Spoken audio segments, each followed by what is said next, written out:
नमस्कार दोस्तों। आज एक बहुत ही संवेदनशील मसले पर बात करेंगे। संवेदनशील मसला यह है लैंगिक समानता, लैंगिक असमानता, यानी कि जो जेंडर इनइक्वालिटी है उससे रिलेटेड कुछ बातें। ये संदर्भ बिंदु क्या है पहले इसको समझ लें। ग्लोबल गैप इंडेक्स जारी हुआ है, ग्लोबल जेंडर गैप इंडेक्स 2021। उसमें 156 देशों की सूची में भारत का 140वां स्थान है। और जबकि भारत के पड़ोसी देश भूटान, नेपाल, बांग्लादेश, इन सबको देखें तो ये भी भारत से अच्छा प्रदर्शन कर रहे हैं, लेकिन भारत की स्थिति बहुत ही दयनीय, बहुत ही बुरी इसमें बताई गई है 140वें स्थान पर। इसका क्या क्या कारण है, तो सभी कारणों पर नहीं, लेकिन एक बहुत बड़े कारण पर चर्चा करेंगे, वह है भाषा। यानी कि हम जो दिनचर्या में, दैनिक जीवन में जो अपनी बातें करते हैं, आम बोलचाल की भाषा, उसमें बहुत सारे ऐसे शब्द होते हैं जो हम जाने अनजाने प्रयोग करते हैं और वो लैंगिक असमानता को बढ़ावा देते हैं। एग्जाम्पल के रूप में Oxford research in encyclopedia of communication ने ये चीज़ कहा है कि भाषा जो होता है वो समाज में लैंगिक असमानता को बढ़ाने का एक बहुत बड़ा माध्यम होता है। जैसे एक ऑक्सफोर्ड यूनिवर्सिटी जो डिक्शनरी भी निकालती है, उसने भी एक अध्ययन में बताया है, ये चीज़ बताया है कि कुछ ऐसे शब्द हैं जिनका हम प्रयोग करते हैं और वो जेंडर इनइक्वालिटी को बढ़ावा देते हैं। हमें मतलब हमारा इंटेंशन नहीं होता है कि हम इनइक्वालिटी कर रहे हैं, लेकिन दरअसल वो पितृसत्तात्मक समाज की मतलब ऐसी रचना हो गई है कि हम जाने अनजाने उन शब्दों का प्रयोग कर ही देते हैं। एग्जाम्पल के रूप में जैसे हम बोलते हैं मैन फोर्स, यानी कहीं अगर किसी फैक्ट्री में काम चल रहा है या किसी रोड कंस्ट्रक्शन काम चल रहा है, बिल्डिंग कंस्ट्रक्शन चल रहा है, तो हम बोल देते हैं कि बहुत बड़ा मैन फोर्स उसमें काम कर रहा है। जबकि वहाँ पे बहुत सारी वीमेन भी काम करती हैं, बहुत सारी महिलाएं भी काम करती हैं, लेकिन हम मैन फोर्स बोलते हैं, यानी आदमियों का दल बोलते हैं। यानी जो महिलाएं वहाँ पर काम कर रही हैं उनके काम करने का कोई भी अर्थ वहाँ पर नहीं रह गया, उनका कोई भी कहने गरिमा या उनका सम्मान या उनकी उसमें भागीदारी है वो उसमें हट जाती है। तो खाली हम मैन फोर्स कर करके उनको एक तरीके से हम अलग कर देते हैं। इसके अलावा मैन काइंड बोलते हैं, मैन काइंड, जबकि उसको ह्यूमन काइंड बोला जाना चाहिए। अगर मतलब देखें सबको इंक्लूड करते हुए अगर बोला जाए तो ह्यूमन काइंड हो सकता है। ऐसे कुछ अन्य शब्द हो सकते हैं, जैसे कि मैन मेड बोला जाता है, मैन मेड, तो क्या वो वीमेन मेड नहीं हो सकता है? तो मैन मेड की जगह अगर हम बोले आर्टिफिशियल है तो वो ज़्यादा उचित शब्द हो सकता है। इसके अलावा जो दूसरा कारण है लैंगिक असमानता का, वो ये है कि जो पिक्चर्स होती हैं, सीरियल्स होते हैं, उसमें कुछ ऐसे रोल होते हैं जिसमें उनको द्वयम दर्जे टाइप का दिखाने का प्रयास किया जाता है, जाने अनजाने। यानी हमारा कुछ इस तरीके से बताया वही कि पैट्रियार्कियल माइंडसेट बना हुआ है कि हम ना चाहते हुए भी वैसा हम दिखाते हैं। एग्जाम्पल के रूप में अगर हम पिक्चर में दिखा रहे हैं कि घर में जो है हीरोइन खाना बना रही है, तो उसमें हीरोइन का ही खाना बनाते हुए दिखाया जाता है। इस तरीके से जैसे मान लो कि डॉक्टर का कोई रोल चल रहा है पिक्चर में, तो उसमें दिखाएंगे कि जो डॉक्टर है वो मर्द है और जो नर्स है वो औरत है। तो क्या नर्स वाला काम मर्द नहीं कर सकते? कर सकते हैं, लेकिन इस तरीके से चरित्रगत उसका ढांचा हमने बना दिया है कि वहाँ पर स्त्री होगी कि पुरुष होगी, वो हमारे दिमाग में एकदम इतनी गहराई से घुस गया है कि अगर किसी को बोलेंगे कि मान लो कि रोहन नर्स बन गया, तो शायद 4 लोग हंस पड़े कि रोहन नर्स बन गया। जबकि अगर बोला जाए कि सोनी नर्स बन गई तो अच्छी बात मानी जाएगी है। यानी लड़की जो है वो नर्स बनने के लिए पैदा हुई है, खाना बनाने के लिए पैदा हुई, बर्तन मांजने के लिए पैदा हुई, लात खाने के लिए पैदा हुई है, बाकी कोई काम करने के लिए नहीं। तो ये एक तरीके से लैंगिक असमानता हमें दिखाता है। इसके अलावा अगर हम तीसरा कारण देखें लैंगिक असमानता का, तो वो है विज्ञापन। विज्ञापन इंडस्ट्री, जो एडवर्टाइजमेंट इंडस्ट्री है, बहुत बड़ी इंडस्ट्री है। उसमें महिलाओं के साथ भेदभाव जाने अनजाने कैसे होता है कि महिलाओं को एक प्रोडक्ट के रूप में दिखाने का प्रयास किया जाता है। एग्जाम्पल के रूप में मैं अपना पर्सनल एक एग्जाम्पल शेयर करना चाहूँगा।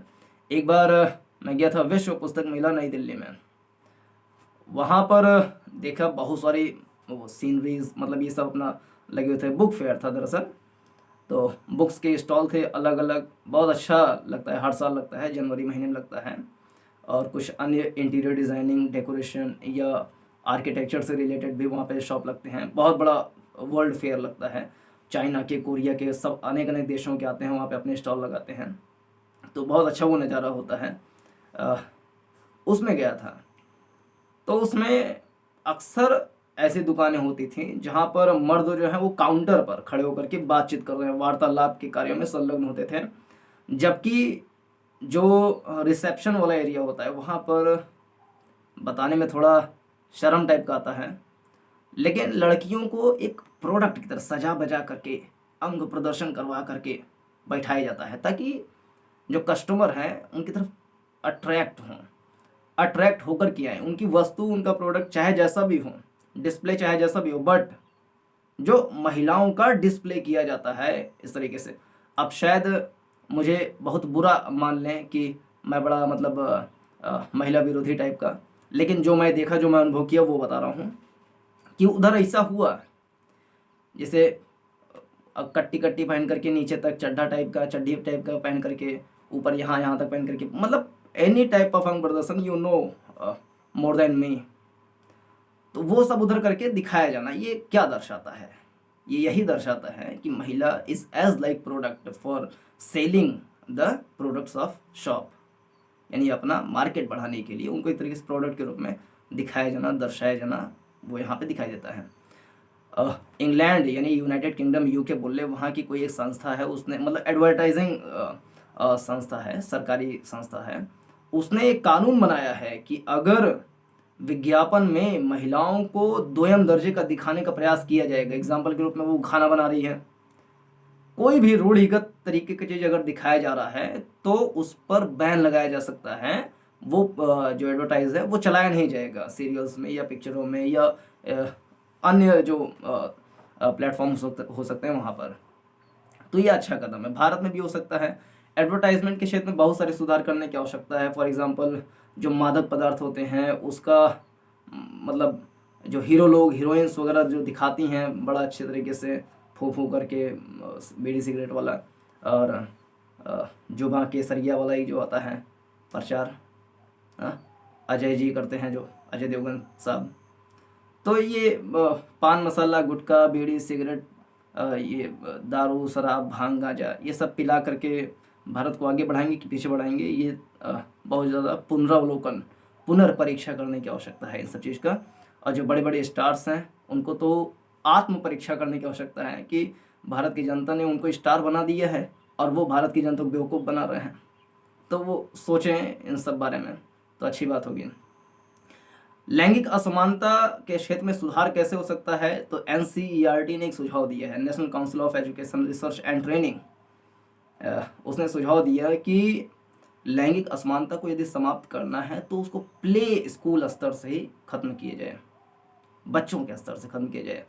एग्जाम्पल के रूप में जैसे टॉयज होते हैं, खिलौने होते हैं, खिलौने में अगर कोई बंदूक चलाने वाला मान लीजिए खिलौना है, बंदूक उसमें कोई चला रहा है, तो अक्सर दिखाया जाता है कि वो कोई लड़का, कोई मतलब पुल्लिंग होगा, वो बंदूक चला रहा है। लड़की को कभी भी टॉयज में नहीं दिखाया जाएगा कि वो बंदूक चला रहे हैं। जैसे मान लो खाना बनाने वाला काम हुआ या कुछ भी ऐसा काम हुआ जो टॉयज के रूप में अगर दिखाया जा रहा है तो उसको लड़कियों को दिखाया जाएगा। शर्मा रही है या उसके कहीं इधर उधर कपड़े में दिल बना हुआ है, गुलाबी कलर का अगर कपड़ा पहने हुए हैं तो वो लड़की की ओर संकेत करते हुए दिखाया जाएगा। यानी कलर्स में भी डिस्क्रिमिनेशन है। गुलाबी कलर जो है वो लड़कियों के लिए फिक्स, नीला कलर जो है वो लड़कों के लिए फिक्स, लाल कलर जो है हिंदुओं के लिए फिक्स, हरा रंग जो है वो मुसलमानों के लिए फिक्स। रंगों में भी इतना बड़ा डिस्क्रिमिनेशन धर्म के मामले में भी होता है और लड़की और लड़कों के यानी जेंडर के मामले में भी होता है। तो जेंडर डिस्क्रिमिनेशन कलर्स से भी, टॉयज से भी उत्पन्न होता है। तो एनसीईआरटी ने सुझाव दिया है कि प्ले स्कूल स्तर से ही सुधारा जाए, क्योंकि मान लीजिए बच्चे खिलौने से खेल रहे हैं तो वो छोटी छोटी चीज़ को ऑब्जर्व करते हैं, छोटी छोटी चीज़ से सीखते हैं और उनके दिमाग में वो चीज़ घुस जाती है। उनको लगता है कि संसार दरअसल ऐसे ही है जैसा कि वो देख रहे हैं, लेकिन दरअसल संसार बनाया गया है पितृसत्तात्मक व्यक्तियों के माध्यम से, जिसको वो ऑब्जर्व करके वैसा ही मान लेते हैं कि दरअसल ऐसा ही है, और वैसा वो सीख करके उसका अनुकरण करते हैं, उसका अनुप्रयोग करते हैं और बाद में वही फिर समाज में जा करके करते रहते हैं। तो वो परंपरागत तरीके से, रूढ़िगत तरीके से चीज़ें आगे बढ़ती रहती हैं। तो इसको समाप्त करने के लिए एनसीईआरटी ने सुझाव दिया कि प्ले स्कूल स्तर से ही इसमें सुधार किया जाए। टॉयज पे बहुत सारी चीज़, हमारे सिलेबस हो सकते हैं उसमें हो गया। तो ये सुझाव है एनसीईआरटी के तरफ से। इसके अलावा उन्होंने शिक्षकों के लिए भी सुझाव दिया है कि शिक्षक भी जब क्लास में टीचिंग करें, पढ़ाएं, तो अपनी भाषा में इस बात का ख्याल रखें कि कोई भी जेंडर इनइक्वालिटी से संबंधित उनके जुबान से शब्द ना निकले। मान लीजिए कि लड़कियों को जैसे बार बार पढ़ाते वक्त कोई मास्टर है बोल रहा है कि अरे तुमको तो ससुराल जाना है, काहे इतना पढ़ रही हो, अरे तुमको तो ये करना है, काहे इतना कर रही हो, अरे तुम मतलब जो ये चीज़ होता है, तो मास्टर के जुबान से ये गंदी अनाप शनाप बातें ना निकलें जेंडर इनइक्वालिटी से रिलेटेड, तो क्योंकि उसका भी असर पड़ता है। तो ये 2 सुझाव थे एनसीईआरटी माध्यम की तरफ से। तो लैंगिक असमानता कैसे फैलता है, क्या इसके उपाय हो सकते हैं, इसके बारे में हमने छोटी सी डिस्कशन की है। उम्मीद करते हैं आपको अच्छी लगी होगी। जो और सारे उपाय या और सारी समस्याएं हो सकती हैं उसको आप कमेंट सेक्शन के माध्यम से बता सकते हैं। पूरा देखने के लिए बहुत बहुत धन्यवाद। चैनल को सब्सक्राइब कीजिए, वीडियो को लाइक कीजिए और अपने सभी साथियों के साथ शेयर कीजिए। नमस्कार, जय हिंद।